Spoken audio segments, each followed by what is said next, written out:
काडीदौलत सर्कलमधील अनेक नुकसानग्रस्त गावाकडे आमदारांनी फिरवली पाठ।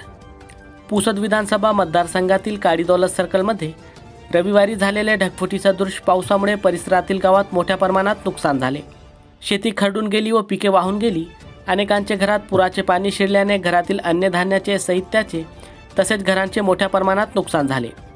या नुकसानीची पाहणी करण्यासाठी पुसद मतदारसंघाचे आमदार इंद्रनील नाईक सोमवारी काडीदौलत येथे दाखल झाले व काही मोजक्याच गावांना भेटी देऊन पाहणी केली। नुकसानग्रस्त भागात फोटो सेशन केले। समाज माध्यमावर फोटो व्हिडिओ टाकून काढता पाय घेतला। काडीदौलत सर्कल हा नेहमी नाईक घराण्याचा बालेकिल्ला राहिला।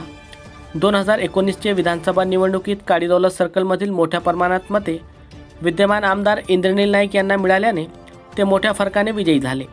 मात्र आमदार इंद्रनील नाईक यांच्या कार्यकाळात पाहिजे तसा विकास या भागाचा झाला नाही। ते सतत 5 वर्ष मुंबईत असल्याने येथील मतदारांना त्यांनी वाऱ्यावर सोडले।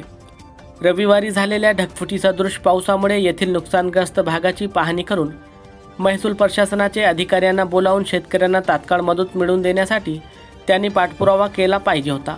मात्र त्यांनी फोटो सेशन पुरता नुकसानीची पाहणी केली व अनेक गावांना भेटी दिल्याच नाही।